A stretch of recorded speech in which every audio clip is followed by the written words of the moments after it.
Recently, I put out a video all about the foods that I've tried since being here in Sweden that I absolutely loved, and I was not prepared for your guys' reaction. I'll be leaving the link to that very video in the description section down below for those of you that haven't caught it yet, because those of you that did seem to really enjoy it. You really enjoyed hearing my opinions about Swedish foods, and you wanted me to talk more about them. I was getting questions like, well, if these are the Swedish foods that you've really loved since you got here, which are some of the ones that have not been quite so solid hits for you? So as you'll have seen from the title of this very video, today we'll be diving into some of the foods that I haven't enjoyed since I've been here in Sweden, some of the foods that I just hated. Okay, you guys, I understand that food is a very sensitive topic to many of us that we hold very near and dear, so perhaps hate is a little bit too strong a word here. These are just the Swedish foods that I've tried, and let's say will not be trying again in a hurry anytime soon. So without any further ado, here are 5 of the foods that you can pretty much guarantee will not be in my eco trolley next time I go to do my weekly grocery shop.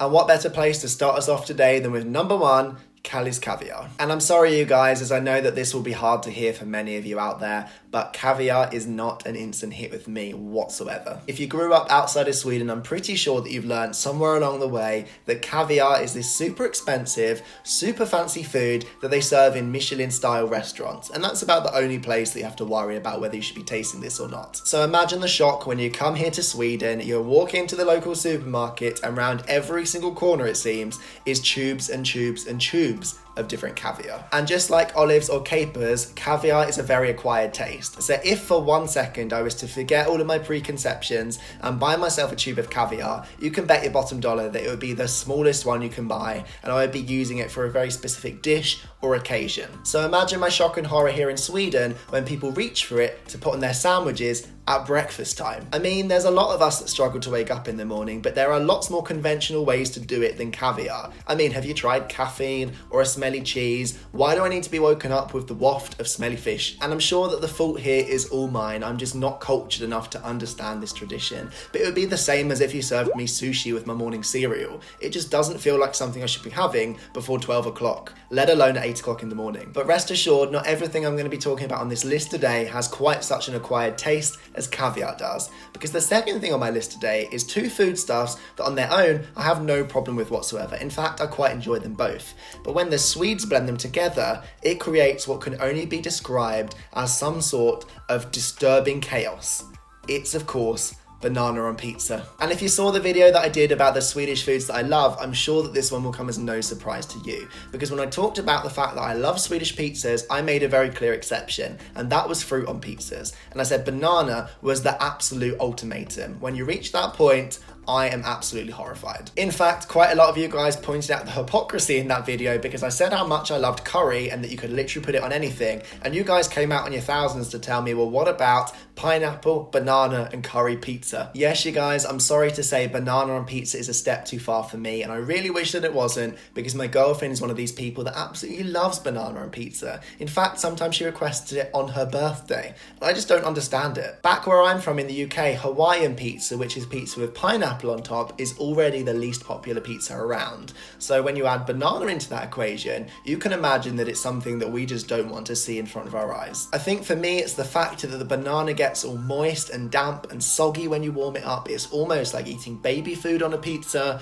I'm sorry, you guys, I just can't do it. And from one thing that I just can't do to another one, the third thing on my list today is smörgåstårta. And I know that this one's going to come as a huge shock and disappointment to many of you out there, because I saw the comments on that last video, and I know that lots of you thought the smörgåstårta should have been one of the things that was on my top 5 list of foods that I loved, but unfortunately, it makes the cut for this list instead. And for those of you that are in need of a little bit of context and you've got no idea what I'm talking about just now, smörgåstårta translates to sandwich cake, and it's exactly what it sounds like. Layers and layers of sandwiches, different types of spreads and mayonnaises, different types of salad, and then a whole lot of seafood. And I should add at this point that there's vegetarian equivalents available for those of you that don't like or can't tolerate seafood, but I have to say, not even that's enough to redeem this dish for me. I've said before, and I'll say it again here today, but the idea that you call this a cake or a torta is the first problem I have with this dish. Because where I'm from, a cake is supposed to be something that is sweet. We have it with our afternoon coffee, we have it after our main meal as the dessert, and in neither of those occasions do I want a sandwich that is parading around dressed up as a cake. And in fact, you guys, I'm sorry to report it, but there are actually cases here in Sweden where we get invited to someone's birthday, and when it's time to congratulate them and sing a song to celebrate the fact that they're getting that year older, instead of presenting them with a sponge cake or a nice chocolate cake, they might actually have ordered or requested a sandwich cake. Come to think about it, while I'm sat here recording this video right now, I've realised that there's probably cases here in Sweden where people order a sandwich cake to be presented at their wedding instead of a wedding cake. And that's horrifying. Yeah, that's a good point actually. In the same way that if they're going to show something on TV that's got some sensitive content in it, they have to put a parental advisory warning with it, you should have to do the same by law if you're going to be presenting a sandwich cake at your wedding. I want to know on the invite what I'm getting for a cake before I RSVP, because if it's sandwich cake, I might think twice about coming. The fourth thing that makes my list today of the Swedish foods that I will not be rushing to try again in a hurry is blood pudding. And you guys, I'm sorry to say it, but you should be able to tell from the name alone that this is not something that you should be touching with a barge pole. Yes, because there's a reason that there's already blood inside your body when you're born, and that's of course because you don't need to be consuming it as part of your diet. If you're a vegan, you might want to turn away for this next part, because if you've not heard about it before, let me tell you guys, blood pudding is pork blood that gets chopped up into small circles and you fry it, and then once it's fried, you eat it on your plate with lingonberry jam. And don't get me wrong, you guys, I really enjoy lingonberry jam, but even the jam isn't enough to make up for the fact that you are serving me blood pudding. And before you guys accuse me of being a hypocrite in the comment section down below, because in the UK we also have our own type of blood pudding,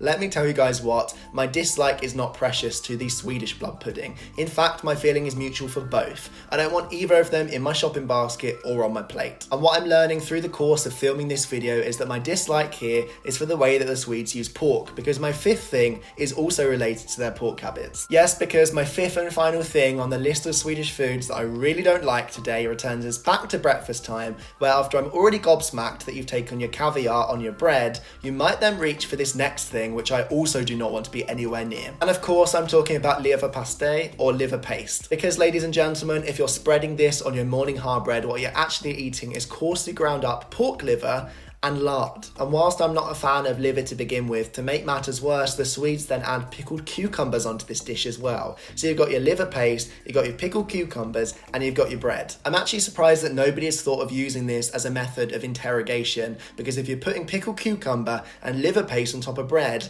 I actually don't want to touch bread again. I'd be having nightmares after that. And okay, I can probably accept that this one is not as bad as I'm making it out to be. I'm probably over-exaggerating this a little bit. But that said, there are so many beautiful toppings out there for your sandwiches, all sorts of different meats and spreads. Why do you need to end up on the liver paste? And I'm sorry to those of you out there that are big fans of the liver paste, but I actually see this as a bit of a gift from me to you. Because let's be honest, if I'm not eating the liver paste, there's just more of it for you. You're welcome. And with that, we've reached the end of another video, you guys. I have to admit, I'm not left as hungry this time as I was last time I talked about Swedish food on this channel. If you've not seen that video yet, the link will be down in the description below. But then you guys have got to weigh in down in the comment section down below and let me know what you think. Are there other Swedish foods that should have been on this list instead? Fight for your cause if there was something I mentioned today that you think deserves to be given another shot. And who knows, maybe next time I'll be coming back here to say I'm converted and I'm eating liver paste in the mornings. We'll see. But until then, if you haven't subscribed yet, please do that. I would really appreciate it. Drop me a like if you enjoyed this video. I really appreciate the support and the engagement and the discussion we have. There's new videos all the time on my channel, twice a week at the minute, so make sure you're here for those. It's going to be fun. Thank you for watching my videos as always. Have a great day, whatever you're doing, and I'll see you guys again soon. Until then, goodbye guys.